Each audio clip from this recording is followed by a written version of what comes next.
Hey, you know what's funny about the city? It never forgets a downfall, but it pretends to forget a resurrection. They loved watching you fall apart. They wrote stories about it, whispered predictions, made bets in their little corners about how long before you'd disappear completely. You were the entertainment, your pain was the show, your collapse was the highlight reel. But now that you've risen, now that the same crowd that buried you can't stop saying your name again, they're uncomfortable. See, the city can handle a tragedy, it can handle a clown, but it can't handle a comeback that exposes how wrong everyone was. You didn't just return, you rewired the entire narrative. You didn't crawl back, you walked through the fire and came out cleaner than before. And that's the problem, isn't it? You make redemption look too easy. You make survival look beautiful. You make strength look contagious. Now every streetlight hums your story. Every gossip thread loops your name like a spell. They can't tell if they're fascinated or frightened. You've become the city's reflection, too bright for their comfort, too real for their lies. The thing about a comeback like yours is that it doesn't just elevate you, it exposes them. Every whisper that doubted you now echoes like guilt. Every smirk they flashed while you struggled now trembles in memory. Because your success didn't come quietly. It came loud, unapologetic, personal. You didn't just rise, you reminded them of who they used to be before fear made them small. And they hate that. They hate that your fire relit their own shadows. That's why they can't stop talking. You're the headline they can't delete. The topic they pretend to be tired of, but secretly refresh every hour. It's not the victory that burns them, it's the clarity. You didn't play their game, yet you won. You didn't chase validation, yet you became valuable. You didn't seek revenge, yet every breath you take feels like it. That's why it stings so bad. You're not just proving them wrong, you're proving them irrelevant. They can't figure out how you did it, and that's what eats them alive. They built their pride on your past mistakes, their egos on your absence.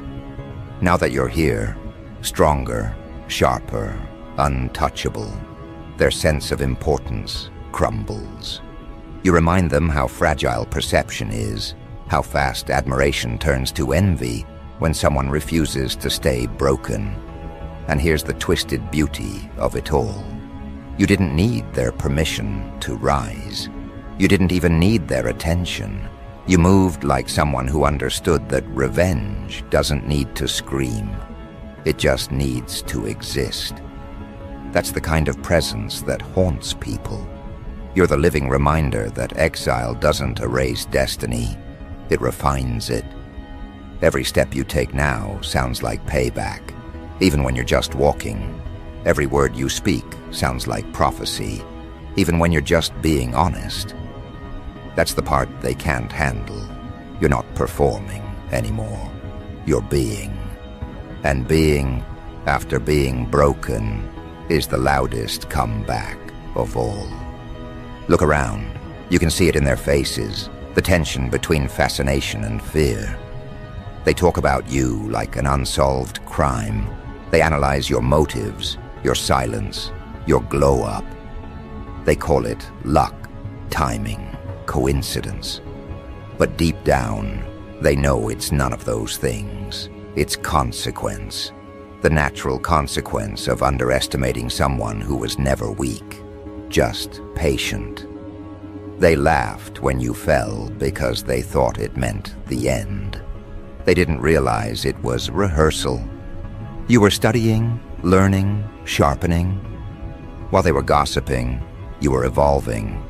And when you came back, you didn't bring explanations, you brought evidence. You didn't argue with your past, you rewrote it. That's why it feels personal to them.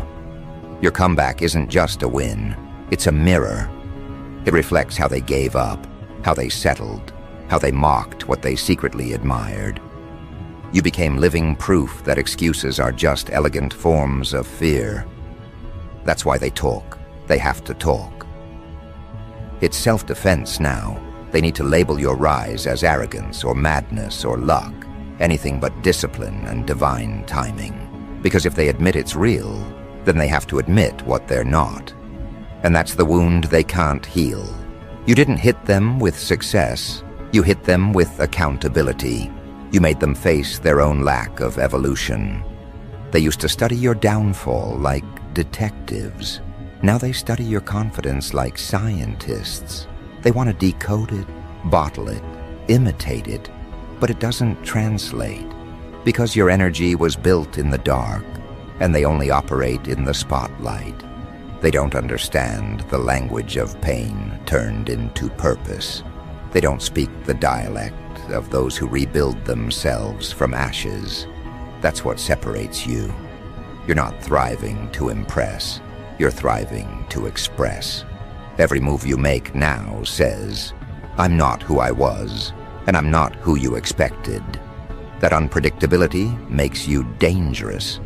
You've become what the city fears most, a free mind with receipts. You can tell it's working by how they react. The ones who mocked you now mimic your style. The ones who ignored you now orbit your presence. The ones who swore they'd never mention you can't shut up about you. Every fake conversation about you is a confession. Every critique is a cry for relevance. You've turned their curiosity into addiction. That's how you know your comeback hit hard. It changed the emotional temperature of the entire city. You became the pulse. Every trend, every topic, every hush in the crowd circles back to you. They can't stand it, but they can't stop it either. Because deep down, they know the one they buried is the one they built. You are their unintended consequence. But you move differently now. No rush, no validation chase, no need to prove anything. You let them talk while you calculate. You let their opinions fill the air while you control the current beneath it. That's power, not in noise, but in knowing. You've mastered the art of being unbothered without being absent. You show up when you choose to and when you do. It feels like a shift in weather. You've become that, a shift. Not a person they can categorize, not a story they can finish, just a living reminder that redemption isn't granted, it's taken. And what really drives them mad? You didn't compromise to come back. You didn't beg for re-entry. You didn't alter your essence for their approval. You came back with the same principles they mocked, the same integrity they dismissed, the same energy they couldn't handle. And now it's trending. Now it's profitable. Now it's magnetic. They hate that what they rejected became the new blueprint.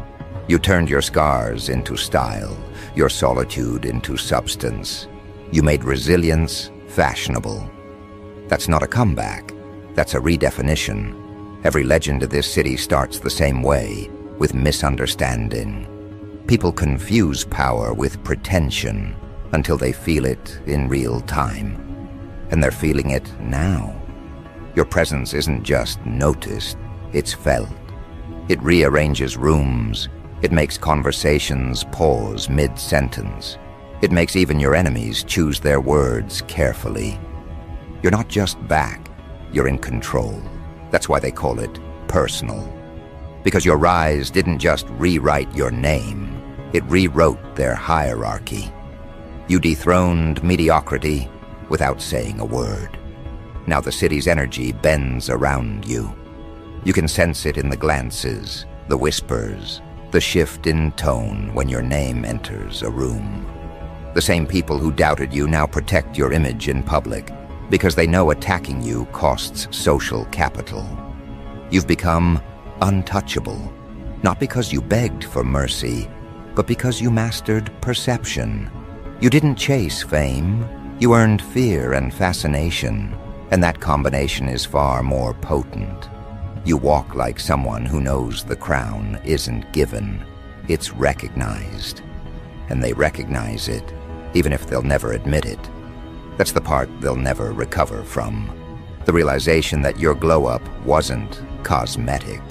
It was cosmic. It wasn't revenge-driven. It was destiny-aligned.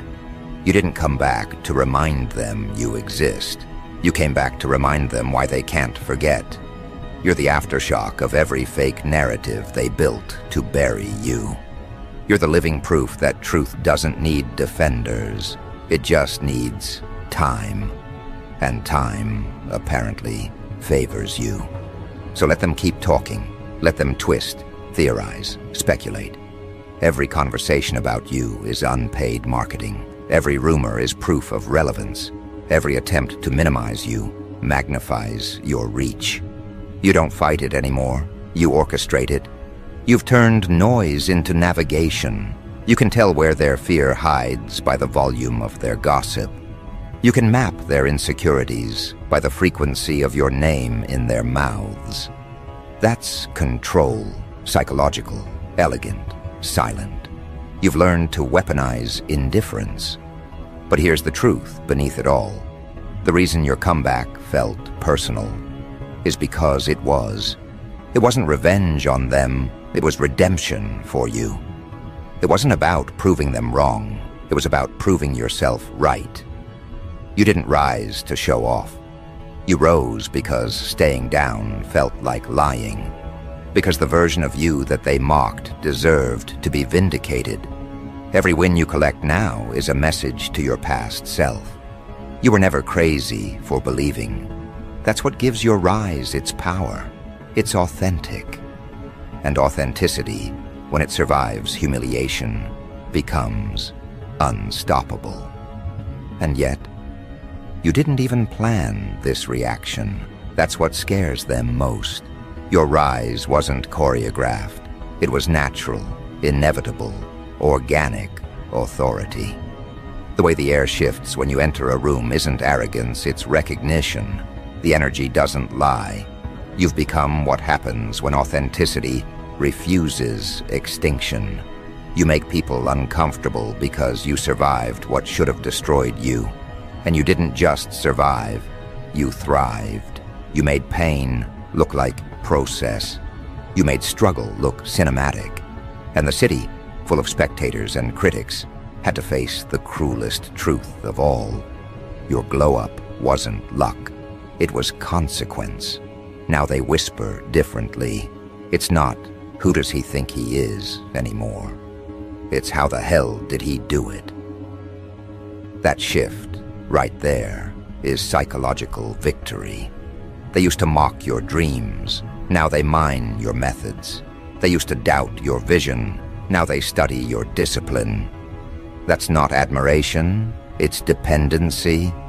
They've become addicted to your example, even if they can't admit it. They refresh your progress like it's breaking news. They measure their days against your pace. They watch your silence more closely than their own noise. That's what real dominance looks like. Not power you scream, but power they feel. The funny thing is, you don't even need to perform anymore. Just existing in your truth rattles them. They can't unsee your evolution, can't unhear your name echoing through the conversations they pretend not to care about. You've turned their skepticism into obsession. You've taught them a brutal lesson in humility, that doubting someone doesn't stop them. It only documents your blindness. Every person who once laughed at you now lives with the quiet panic that they underestimated someone unforgettable. They remember how confident they were when they predicted your fall. They replay those words in their heads now, and every replay burns. You didn't destroy them, you educated them. And education hurts when it exposes comfort. That's why your story feels personal to them. You didn't humiliate them publicly, you humbled them privately. They used to study your flaws, now they analyze your aura. You've made redemption fashionable again. You've made excellence look inevitable. And now, the city's collective ego is having an identity crisis. Because every time they see you, they're reminded of what's possible when fear stops dictating identity. You became the embodiment of what if. What if they had believed in themselves like you did? What if they had endured? What if they hadn't quit when it got hard?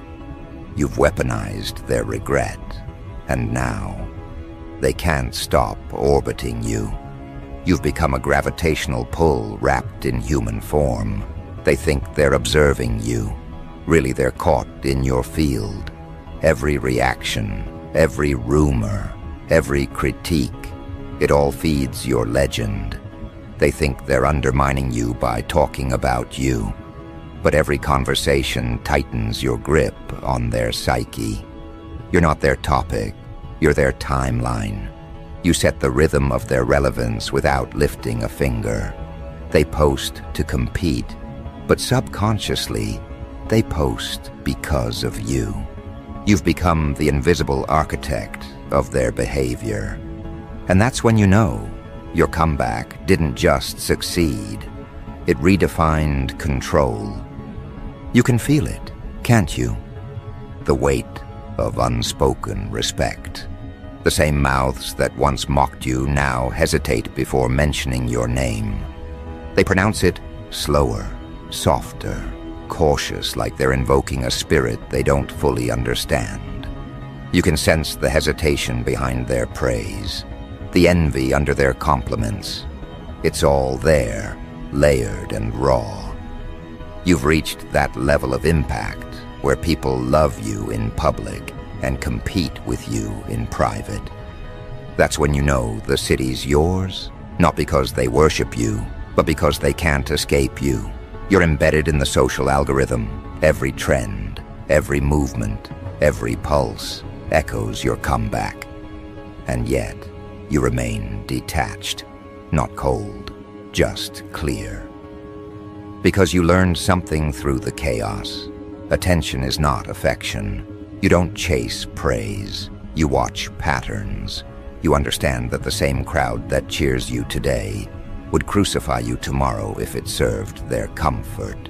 So you stopped feeding them emotions and started feeding them results. That's how you kept control. By refusing to be emotionally predictable, you became unreadable. And unreadable people are untouchable. They can't manipulate what they can't decode. You're their mystery now. The walking paradox that no trend analysis can simplify. It's funny, isn't it? The same people who once wanted to see you lose now study your every move, hoping to borrow your momentum. They mimic your discipline, your timing, your detachment. But it doesn't work because they don't understand the pain that built your composure. They can imitate your actions, not your intention. They can copy your style, not your story. That's why every replica feels hollow. You are the original blueprint of rebirth they can't counterfeit. That's why it feels personal to them, because your existence exposes the gap between imitation and authenticity. You are what happens when alignment meets audacity. Now power sits differently on you. It's quiet, confident, unbothered. You don't chase the throne. You are the throne. That's the difference. You stopped trying to earn their approval and started embodying your worth. You don't demand respect anymore. It's automatic. You walk into rooms like gravity. Things shift, whether you announce yourself or not. That's the phase you've entered. Influence beyond explanation. You no longer argue for recognition. Your presence makes explanations unnecessary. That's the level where history starts to take notes. But even with all this noise around you, you've stayed anchored. Because you remember when no one clapped. You remember the nights of invisibility, the silence after effort, the loneliness that sharpened your instincts. That's your foundation. That's why your rise doesn't shake you. It stabilizes you. You've been through worse than attention. You know how to handle chaos. You've been trained by it. That's why the fame doesn't control you. It consults you. You're not reacting to the city's fascination. You're directing it like an orchestra. You decide what to show, what to hide, what to let them wonder about.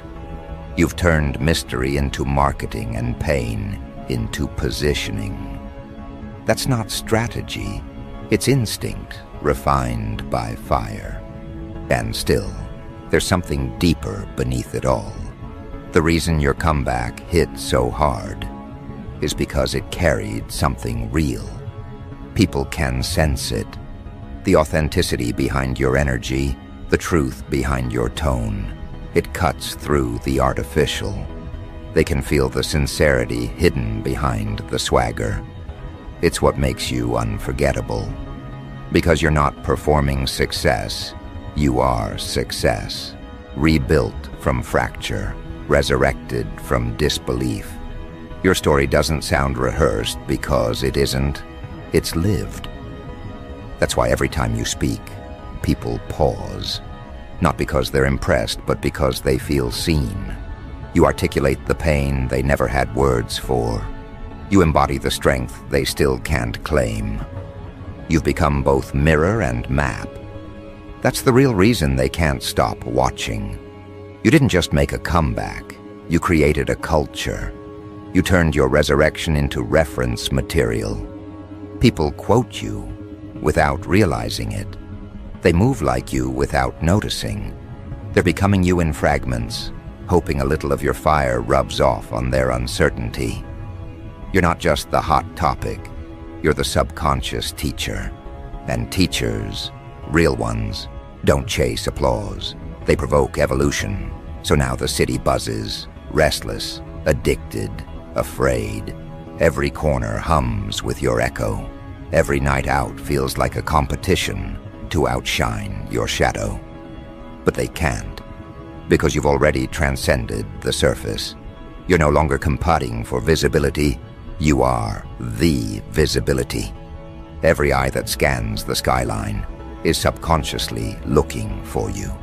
Every flash of ambition, every flicker of jealousy, it's all pointing back to your orbit. And you stand there, calm, unflinching, watching the chaos swirl, while your focus stays razor sharp. Because deep down, you know this is only the second act. The true climax hasn't arrived. You can feel it in the tension of the air, in the shifting tone of the whispers, in the tremble before another breakthrough. They think this was your grand return, but you know it's just the midpoint. The city has no idea what's coming next, and that's your greatest weapon, mystery. You don't announce revolutions, you become them. You don't explain transformation, you embody it. The next wave is already forming, and this time, they won't just talk about it. They'll be changed by it. Because now your name doesn't just trend, it teaches. It doesn't just echo, it endures. You've gone from being a topic to being a timestamp. The city won't just remember you, they'll measure eras by your return. And the best part? You haven't even revealed your final form yet. They think they've seen your rise, but what they've really seen is restraint. You've shown them precision, not power. You gave them a glimpse, not the whole fire. You've let them taste the surface of what you've become, and that's what keeps them awake. They sense there's more, something untouchable taking shape behind your composure. The unknown version of you frightens them more than the visible one, because imagination builds bigger monsters than memory ever could. They're haunted by what you might do next, by what you might become when you stop holding back. That's how legends move, not by force, but by fear of potential. You can feel it, can't you? The way conversations shift when you enter the frame. The temperature changes. People who used to speak freely now measure their words like currency. every sentence costs courage. You didn't demand that respect. It just formed naturally, like gravity around a planet. You've become an atmosphere. You control tone without speaking, pace without moving. That's what happens when your energy matures from survival into command. It's not about being loud. It's about being inevitable in every room you walk into. The city doesn't talk about you because it wants to. It talks because it must. You're stitched into its bloodstream now, flowing through every update, every whisper, every late-night discussion, where truth slips out before pride can filter it. You didn't just re-enter their world. You reorganized it. They'll call it arrogance. They'll dress their envy as critique. But they know the truth. It's not arrogance when you've earned the right to stop explaining yourself. You've crossed the threshold where validation becomes optional. The same people who once asked, "Who does he think he is?" now ask themselves, "How does he do it?" That's not admiration, it's surrender. You didn't win them over, you wore them down. You didn't convince them, you conditioned them. Consistency became your propaganda. And now, without realizing it, they follow the rhythm you set. Their moods sync to your presence. When you post, the city holds its breath. When you disappear, it feels colder. That's not attention anymore, that's dependence. You've become the pulse that regulates their narrative. And here's the delicious irony. They don't even hate you for it. They hate themselves for underestimating you. Every mention of your name tastes like apology, even when it's disguised as analysis. You've become the silent truth behind their noise, the invisible reference they measure themselves against. That's why your rise felt personal, because it wasn't just a success story. It was a mirror that forced everyone to confront what they could have been if they'd had your endurance.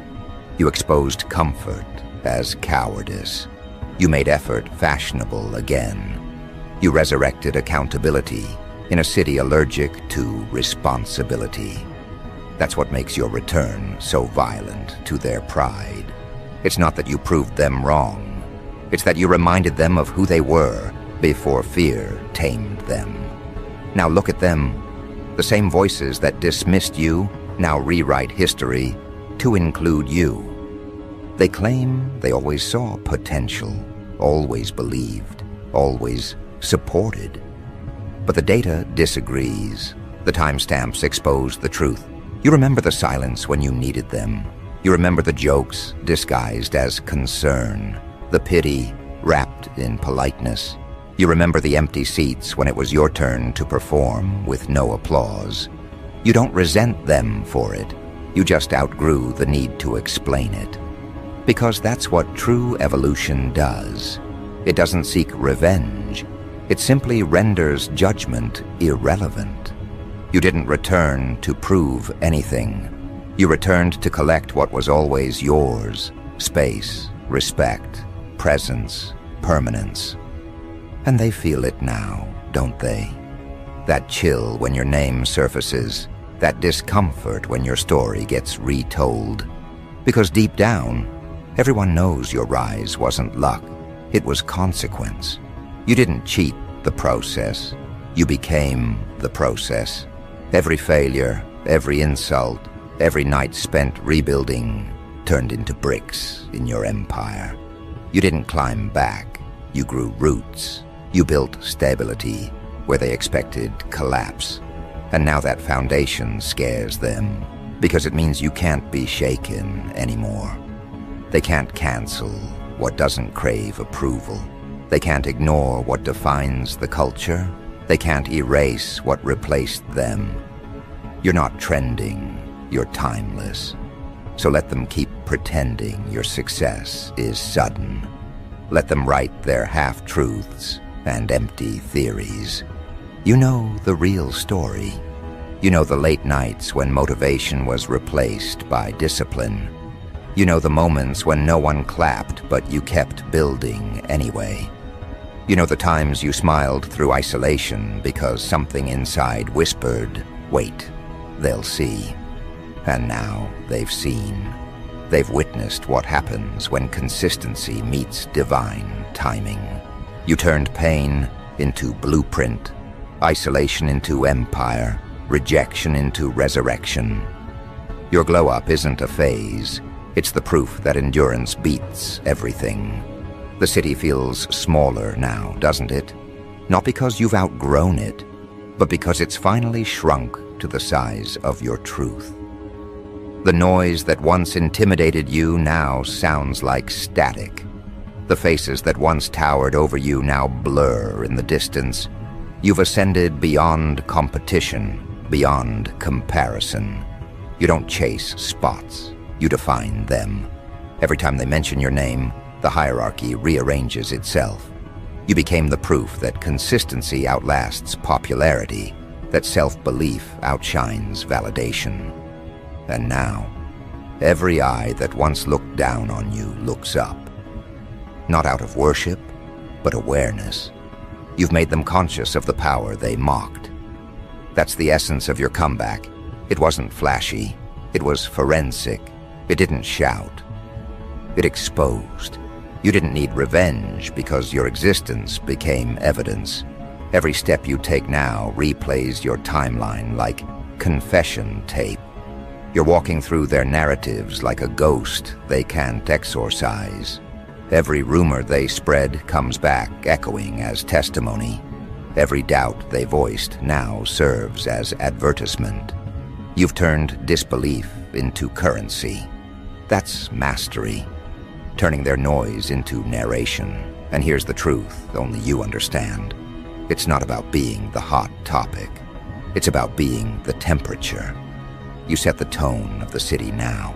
You decide what's cool, what's credible, what's next.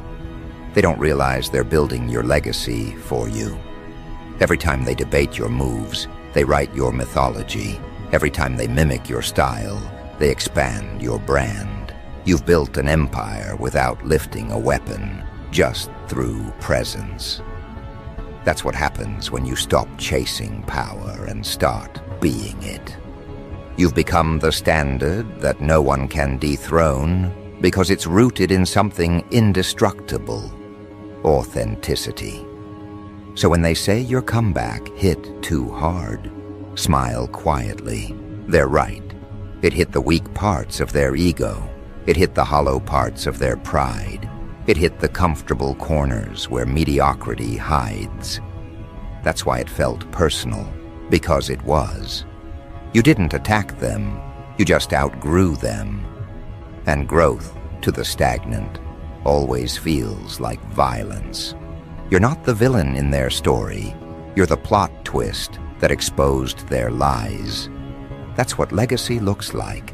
It doesn't need applause. It demands acknowledgement. So stand where you are, calm, unbothered, fully aware that every eye on you is witnessing something rare. A person who mastered both destruction and reconstruction, who turned exile into evidence and who rose without asking for a stage. The city will keep talking because it must. But you'll keep moving because you can. The real reason you're the hot topic isn't your fame, it's your frequency. You remind people what power sounds like when it's real. You remind them that a comeback isn't just about returning. It's about returning different. And you've done exactly that. You've changed the entire equation. You've become the lesson they never wanted to learn. That the most dangerous person in any room is the one who has nothing left to prove. And that's you now, the calm in the chaos, the teacher in the noise, the force they can't define. You're not back for applause. You're back for history. And history, whether they like it or not, just turned your name into punctuation, because this wasn't revenge. This was revelation. And the city, it'll never recover from it.